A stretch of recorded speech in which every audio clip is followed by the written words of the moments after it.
ધોરણ 6 પ્રકરણ 13 ભારત ભૂપૃષ્ઠ આબોહવા વનસ્પતિ અને વન્યજીવ ભારત વિશાળ ભૌગોલિક વિસ્તારવાળો દેશ છે. વળી તે ભૌગોલિક વિવિધતા ધરાવે છે. આ વૈવિધ્ય આપણને વિસ્મય પમાડે છે. ઉત્તરમાં હિમાલયની પર્વતમાળા, જેના ઊંચા શિખરો બારે માસ બરફથી ઢંકાયેલા રહે છે. પૂર્વમાં બંગાળનો ઉપસાગર, પશ્ચિમે અરબ સાગર અને દક્ષિણમાં હિન્દ મહાસાગર આવેલા છે. ભારત લગભગ 32.8 લાખ ચોરસ કિલોમીટર ક્ષેત્રફળ ધરાવે છે. તેનો અંદાજિત વ્યાપ ઉત્તરમાં કાશ્મીરથી લઈને દક્ષિણમાં કન્યાકુમારી સુધી 3214 કિલોમીટર અને પૂર્વના અરુણાચલથી પશ્ચિમમાં ગુજરાતના કચ્છ સુધી 2933 કિલોમીટરમાં વિસ્તરેલો છે. લાંબા સમુદ્ર કિનારા, ઊંચી ઊંચી પર્વતમાળાઓ, દૂર દૂર સુધી ફેલાયેલા નદી મેદાનો, ઉબડ-ખાબડ ઉચ્ચપ્રદેશ અને કિનારાથી દૂર આવેલા ટાપુઓ જેવા વિવિધ ભૂમિ સ્વરૂપો અહીં જોવા મળે છે. આબોહવા અને વનસ્પતિ સાથે સંસ્કૃતિ અને ભાષાની વિવિધતા પણ આપણને ઉડીને આંખે વળગે છે. આપણા રિવાજો અને પરંપરાઓમાં ભિન્નતાઓ જોવા મળે છે અને આ વિવિધતા અને એક રાષ્ટ્રની ભાવના આપણને વિશ્વમાં એક વિશિષ્ટ ઓળખ અપાવે છે. ભારતના પ્રાકૃતિક વિભાગો. Physical division of India. ભારતના ભૂપૃષ્ઠની આધારે તેના પ્રાકૃતિક વિભાગો પાડવામાં આવ્યા છે. ઉત્તરમાં આવેલો મહદઅંશે હિમાલય સીમા રક્ષકનું કાર્ય કરે છે. તેની ઉત્તર દક્ષિણ ફેલાયેલી સમાંતર પર્વતમાળાને 3 ભાગમાં વહેંચવામાં આવે છે. તેની છેક ઉત્તરમાં મહાહિમાલય કે હિમાદ્રી પર્વતમાળામાં વિશ્વનું સૌથી ઊંચું શિખર માઉન્ટ એવરેસ્ટ આવેલું છે. ત્યારબાદ તેની દક્ષિણે મધ્ય હિમાલય કે હિમાચલ નામથી ઓળખાતી પર્વતમાળા આવેલી છે, જ્યાં દર્શનીય સ્થળો અને યાત્રાધામો આવેલા છે. તેની દક્ષિણે શિવાલિક કે લઘુ હિમાલય નામે ઓળખાતી પર્વતમાળા આવેલી છે. હિમાલયની દક્ષિણે ગંગા, સતલુજ, યમુના, બ્રહ્મપુત્ર અને તેની શાખા નદીઓએ ઠાલવેલા કાંપથી બનાવેલ વિશાળ મેદાન આવેલું છે. આ નદીઓથી બનેલા મેદાન સમતલ અને ખેતી માટે ફળદ્રુપ ઉપજાઉ જમીન ધરાવે છે. ત્યાં વધુ ખેત ઉત્પાદન થતું હોવાથી મેદાનોમાં ગીચ વસ્તી જોવા મળે છે. ભારતના પશ્ચિમ ભાગમાં ભારતીય મહામરુસ્થલ આવેલું છે. ત્યાં ગરમી વધારે તથા વરસાદનું પ્રમાણ નહિવત હોય છે. ક્યારેક તો સળંગ 3-4 વર્ષ સુધી વરસાદ થતો નથી. આ ક્ષેત્રમાં વનસ્પતિનું પ્રમાણ ખૂબ ઓછું જોવા મળે છે. ઉત્તરના મેદાનોની દક્ષિણે ઊંધા ત્રિકોણાકારે દખ્ખણનો ઉચ્ચ પ્રદેશ આવેલો છે. તેનું ભૂપૃષ્ઠ સમતલ નથી. તેના કેટલાક ભાગો ઊંચા તો કેટલાક ઓછી ઊંચાઈ ધરાવે છે. અહીં ઘણી પર્વતમાળાઓ અને પહાડી વિસ્તારો આવેલા છે, જેમાં દુનિયાની સૌથી પ્રાચીન પર્વતમાળા અરવલ્લી, જે આ ક્ષેત્રની ઉત્તર પશ્ચિમે આવેલી છે. તેની દક્ષિણ પૂર્વમાં વિંધ્યાચલ અને સાતપુડાની પર્વતમાળાઓ આવેલી છે. પૂર્વથી પશ્ચિમ તરફ વહીને અરબ સાગરને મળતી નર્મદા અને તાપી વિંધ્યાચલ અને સાતપુડાની પર્વત શ્રેણીમાંથી વહે છે. દક્ષિણના ઉચ્ચ પ્રદેશની પૂર્વ દિશામાં પૂર્વ ઘાટ અને પશ્ચિમ દિશામાં પશ્ચિમ ઘાટ આવેલો છે, જે પૈકી પશ્ચિમ ઘાટ સળંગ જ્યારે પૂર્વ ઘાટ તૂટક છે. આ ઉચ્ચ પ્રદેશો જ્વાળામુખીથી બનેલા હોવાથી તે ક્ષેત્રોમાં ખનિજો વિપુલ પ્રમાણમાં મળી આવે છે. પૂર્વ ઘાટની પૂર્વમાં અને પશ્ચિમ ઘાટની પશ્ચિમે કિનારાના મેદાન આવેલા છે. આ મેદાનોમાં પૂર્વ કિનારાના મેદાનની તુલનામાં પશ્ચિમ કિનારાનું મેદાન સાંકડું છે. ગોદાવરી, મહાનદી, કાવેરી અને કૃષ્ણા પૂર્વ તરફ વહીને ફળદ્રુપ મુખ ત્રિકોણ પ્રદેશ બનાવી બંગાળના ઉપસાગરને મળે છે.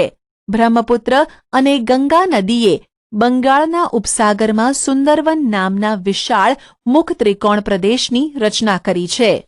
ભારતમાં 2 ટાપુ સમૂહ આવેલા છે.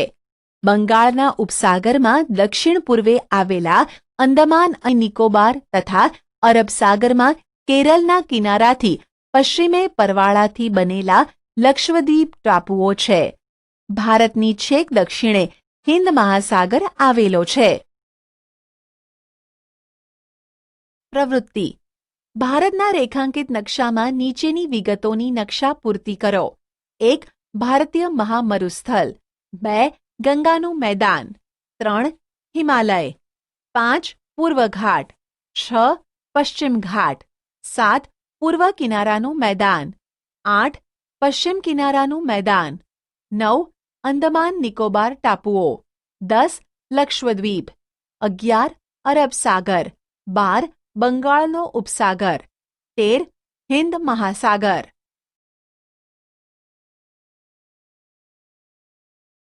ભારતની આબોહવા. વાતાવરણમાં થતા રોજિંદા ફેરફારને હવામાન કહે છે અને કોઈ પણ સ્થળમાં હવામાનના તત્વોની આશરે 30 વર્ષની સરેરાશ પરિસ્થિતિને આબોહવા કહે છે. તમે અનુભવ્યું હશે કે ક્યારેક ગરમીનું પ્રમાણ વધે તો ક્યારેક ઠંડીનું, તો વળી ક્યારેક આકાશ વાદળછાયું બની જાય છે અને સૂર્ય વાદળો પાછળ ઢંકાઈ જાય. પવન વગેરેની વિગતો તમે રેડિયો કે ટીવી દ્વારા જાણી હશે. ભારતમાં નીચે મુજબની ઋતુઓ અનુભવાય છે. શિયાળો ડિસેમ્બરથી ફેબ્રુઆરી, ઠંડી ઋતુ. ઉનાળો માર્ચથી મે, ગરમ ઋતુ. ચોમાસું જૂનથી સપ્ટેમ્બર, વર્ષા ઋતુ. પાછા ફરતા મોસમી પવનોની ઋતુ ઓક્ટોબરથી નવેમ્બર, શરદ ઋતુ, નિવર્તન ઋતુ. શિયાળો વિન્ટર. શિયાળો ઠંડીની ઋતુ છે. આ દિવસોમાં સૂર્યના કિરણો ત્રાંસા પડતા હોવાથી અને ક્યારેક હિમવર્ષા થવાથી ઉત્તરના મેદાનમાં અને હિમાલયના પર્વતીય પ્રદેશોમાં તાપમાન નીચું જાય છે. ગુજરાતના ઉત્તર ભાગમાં આવેલ વિસ્તારોમાં રાજ્યના બીજા વિસ્તારો કરતાં વધુ ઠંડી અનુભવાય છે. આ ઋતુમાં દિવસો ટૂંકા હોય છે. ઉનાળો સમર. ઉનાળો અકળાવનારી ગરમીની ઋતુ છે. આ દિવસોમાં સૂર્યના કિરણો લગભગ સીધા પડતા હોવાથી તાપમાન ઊંચું જાય છે. જો કે સમુદ્ર કિનારાના પ્રદેશોમાં ગરમીનું પ્રમાણ દેશના ખંડીય ભાગો કરતાં ઓછું રહે છે. બપોરે ગરમ સૂકા પવનો ફૂંકાય છે, જેને લૂ કહે છે. આ ઋતુ દરમિયાન ગુજરાતના ઉત્તર ભાગ અને રાજસ્થાનના પશ્ચિમ ભાગમાં વધુ ગરમી અનુભવાય છે. આ ઋતુમાં દિવસો શિયાળાની તુલનામાં લાંબા હોય છે. ચોમાસું મોન્સૂન. ચોમાસું વરસાદની ઋતુ છે. દક્ષિણ પશ્ચિમ નૈઋત્ય દિશામાંથી વાતા પવનો સમુદ્ર પરથી ફૂંકાતા હોવાથી તે ભેજવાળા હોય છે. આ પવનો વરસાદ લાવે છે. આ પવનોનો એક ફાંટો અરબ સાગર પરથી આગળ વધી કેરળ, મહારાષ્ટ્ર, ગુજરાત અને મધ્ય ભારત સુધી પહોંચે છે.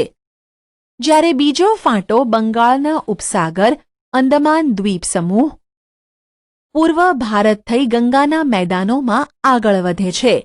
આ બંને ફાંટા આગળ જતાં એકબીજાને મળી પશ્ચિમ ઉત્તર પ્રદેશ, હરિયાણા, પંજાબ અને પૂર્વ રાજસ્થાન સુધી પહોંચી વરસાદ આપે છે. વરસાદના આગમનથી ખેડૂત વર્ગ ખેતીકામમાં પ્રવૃત્ત થઈ જાય છે. આ પવનોના માર્ગમાં પર્વતો આવે ત્યારે ત્યાં વધુ વરસાદ આવે છે.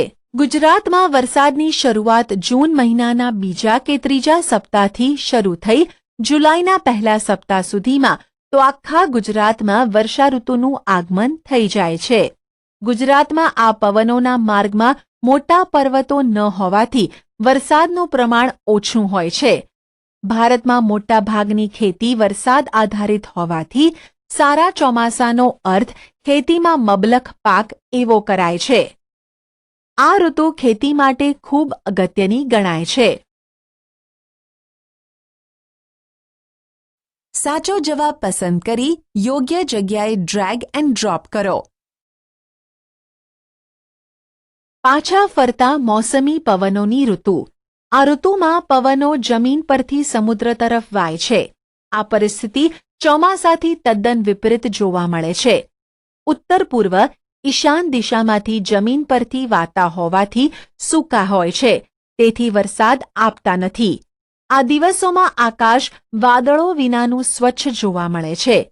તાપમાન ઠીક પ્રમાણમાં વધે છે અને તેની લોકોના આરોગ્ય પર વિપરીત અસર પડે છે. ઓક્ટોબર પૂરો થતાં તાપમાન ઘટવા માંડે છે અને નવેમ્બરથી વહેલી સવારે ઠંડી અનુભવાય છે. આ પવનો બંગાળના ઉપસાગર પરથી પસાર થતાં ભેજવાળા બને છે અને ભારતના પૂર્વ કિનારે આવેલ તમિલનાડુ અને આંધ્રપ્રદેશમાં તે આ દિવસોમાં વરસાદ આપે છે. ભારતની આબોહવામાં સ્પષ્ટ ઋતુભેદ અનુભવાય છે. તેની ખાસિયતને કારણે સામાન્ય રીતે મોસમી આબોહવા કહેવાય છે. વિચારીને કહો, જો બારે માસ એક સરખી ઋતુ હોય તો આપણા જીવન પર કેવી અસરો પડે તે નીચેની મુદ્દા ધ્યાન રાખી કહો. ખોરાક, પોશાક, ખેતી. વનસ્પતિ, જંગલોના પ્રકાર. Vegetation, types of forest. આપની ચોતરફ વિવિધ પ્રકારના ઝાડ છોડવા અને ઘાસ જોવા મળે છે. કેટલીક વનસ્પતિ સુંદર મજાના ફૂલોવાળી તો કેટલીક કાંટાળી હોય છે. અમુક વૃક્ષો ઘેઘોર ઘટાદાર તો અમુક નીચા અને પાંખા હોય છે. વનસ્પતિ એક પ્રદેશ કરતાં બીજા પ્રદેશમાં અલગ અલગ હોય છે. આ વિવિધતાનું કારણ આબોહવામાં રહેલી વિભિન્નતા છે. આ આબોહવાને આધારે જ વનસ્પતિના પ્રકાર પાડવામાં આવે છે. વરસાદનું પ્રમાણ વનસ્પતિની આ વિવિધતા સર્જન માટેનો મુખ્ય આધાર છે.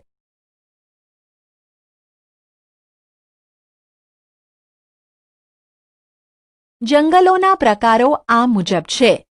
ઉષ્ણ કટિબંધીય વરસાદી જંગલો, ટ્રોપિકલ રેની ફોરેસ્ટ. જ્યાં વરસાદનું પ્રમાણ વધારે હોય છે ત્યાં ઉષ્ણ કટિબંધીય વરસાદી જંગલો આવેલા હોય છે.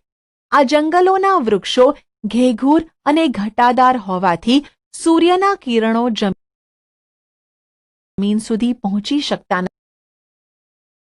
નથી. અનેક જાતના વૃક્ષો, વેલાઓ અને છોડવા એટલે કે ફર્ન્સ ત્યાં જોવા મળે છે. વળી બધી જાતના વૃક્ષોમાં એક સાથે પાનખર આવતી નથી, પણ વર્ષભર અલગ સમય આવતી હોવાથી તે હંમેશા લીલાછમ દેખાય છે. આ પ્રકારના જંગલો પશ્ચિમ ઘાટના કિનારાના તરફના ઢોળાવોમાં પટ્ટી રૂપે અને અંદમાન નિકોબાર ટાપુઓમાં તથા ઉત્તર પૂર્વ ભારતના કેટલાક ભાગોમાં આવેલા છે. મહોગોની, રોઝવુડ, નેતર વગેરે વૃક્ષો અહીં જોવા મળે છે. કટિબંધીય પાનખર જંગલો, ટ્રોપિકલ ડેસિડ્યુઅસ ફોરેસ્ટ. આ પ્રકારના જંગલો ભારતમાં ઘણા મોટા ભાગ પર આવેલા છે. આ જંગલો ઓછા ઘટાદાર હોય છે. તેમાં પાનખર ઋતુ દરમિયાન વૃક્ષો પાંદડા ખેરવે છે. આથી તેને ખરાઉ મોસમી જંગલો એવા નામે પણ ઓળખવામાં આવે છે. સાગ, સાલ, વાંસ, મહોડો, લીમડો વગેરે વૃક્ષો આ પ્રકારના જંગલોમાં જોવા મળે છે. ખરાવાળા જંગલો, ડ્રાય એન્ડ સ્ક્રબ ફોરેસ્ટ. આ પ્રકારના જંગલો ઓછા વરસાદના પ્રદેશોમાં જોવા મળે છે. અહીં થતાં વૃક્ષો કાંટાળા હોય છે. થોર, ખેર, ખીજડો, બાવળ, બોરડી વગેરે મુખ્ય છે. રાજસ્થાન, હરિયાણા, પશ્ચિમ ઘાટના પૂર્વીય ઢાળ પર અને ગુજરાતમાં જોવા મળે છે. પર્વતીય જંગલો, મોન્ટેન ફોરેસ્ટ. આ પ્રકારના જંગલો તેના નામ પ્રમાણે પર્વતીય વિસ્તારમાં જોવા મળે છે. પર્વતોમાં જુદી જુદી ઊંચાઈએ વિવિધ પ્રકારની અને આકાર વૈવિધ્ય ધરાવતી વનસ્પતિ ઉગે છે.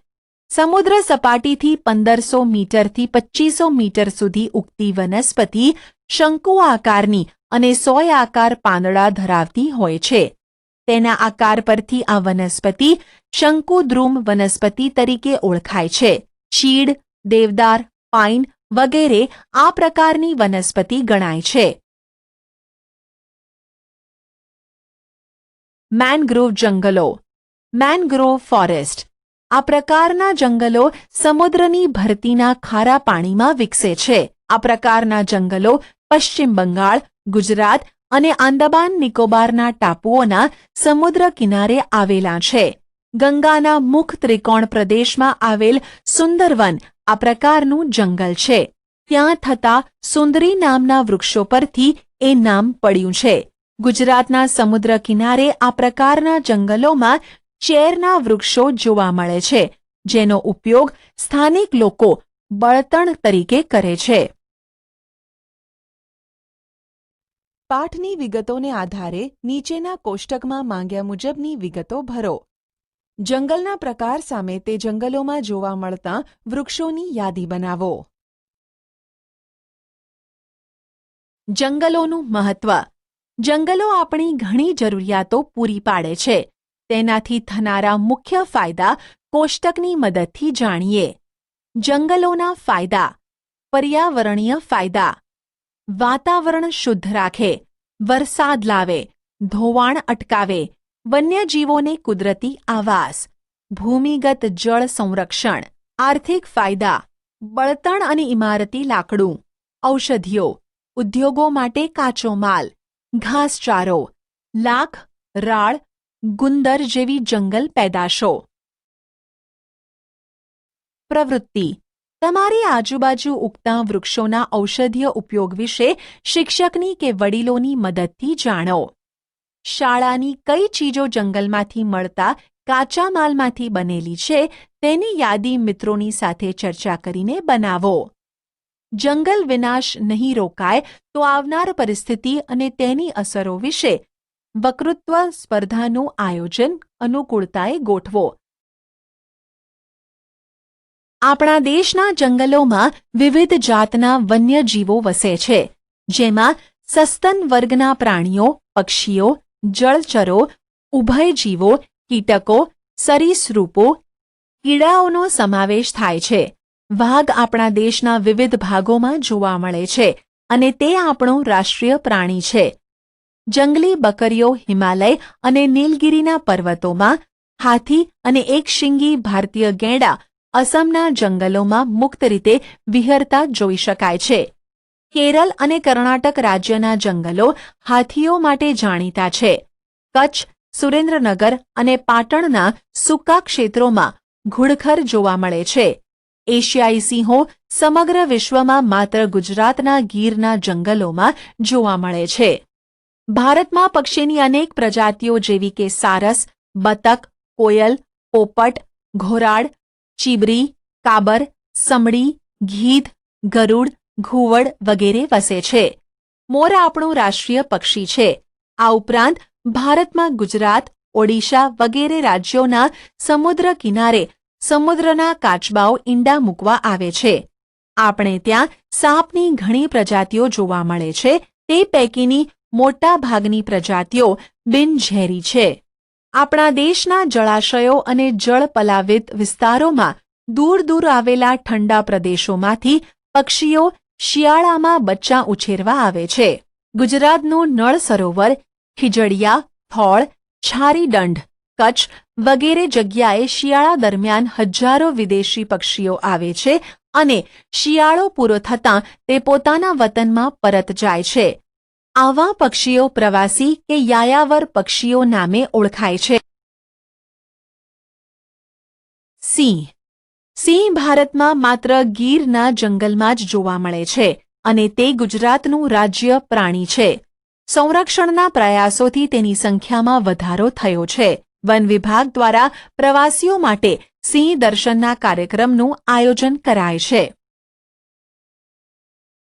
જાણવા જેવું. સુરખાબ, ફ્લેમિંગો. સુરખાબ નળ સરોવર, કચ્છના રણમાં તથા કાદવિયા કે પાણીવાળા ક્ષેત્રોમાં જોવા મળે છે. તે લાંબા પગ અને સફેદ ગુલાબી ઝાંયવાળું શરીર ધરાવે છે. ભારતમાં માત્ર કચ્છમાં જ તે માળા કરે છે. જમીન પર કિચડવાળી ક્ષારીય માટીમાં નાનો ગોળ ટીંબો બનાવી તેના મથાળે ખાડો કરી તેમાં ઈંડું મૂકે છે. અભયારણ્યો. રાષ્ટ્રીય ઉદ્યાનો અને જૈવ આરક્ષિત ક્ષેત્રો, sanctuary, national parks, bio reserve zone. વન્યજીવોના સંરક્ષણના હેતુથી કેટલાક વિસ્તારોને ખાસ કાયદાકીય જોગવાઈથી નીચે મુજબના વિસ્તારો કે ક્ષેત્રો જાહેર કરવામાં આવે છે, જેની મુખ્ય વિગતોની માહિતી મેળવીએ. અભયારણ્ય. રચના રાજ્ય સરકાર દ્વારા. અન્ય વિગતો. પાલતુ પશુઓને મંજૂરી બાદ ચરાવવાની છૂટ. ઉદાહરણ: બાલારામ અભયારણ્ય, નળ સરોવર પક્ષી અભયારણ્ય. રાષ્ટ્રીય ઉદ્યાન. રાજ્ય અને કેન્દ્ર સરકારના સંકલનથી પાલતુ પશુઓને ચરાવવા પર સંપૂર્ણ પ્રતિબંધ. ગીર રાષ્ટ્રીય ઉદ્યાન, વેળાવદર રાષ્ટ્રીય ઉદ્યાન. જૈવ આરક્ષિત ક્ષેત્ર. આંતરરાષ્ટ્રીય માપદંડો મુજબ તમામ બહારની માનવીય પ્રવૃત્તિઓ પર સંપૂર્ણ પ્રતિબંધ. કચ્છ રણનું આંશિક ક્ષેત્ર. નીલગિરીનું ક્ષેત્ર. દક્ષિણ ભારત. જંગલો અને વન્યજીવોની સુરક્ષા આપણા સૌની જવાબદારી છે. તેના સરકાર દ્વારા ઘડવામાં આવતા કાયદા અને મૂકવામાં આવતા પ્રતિબંધોનો અમલ કરવા આપણે સૌએ કટિબદ્ધ થવું પડશે. પ્રવૃત્તિ. શાળામાં વન વિભાગના અધિકારીને વક્તવ્ય માટે બોલાવી તમારા વિસ્તારની વનસ્પતિ અને વન્યજીવોની માહિતી જાણો.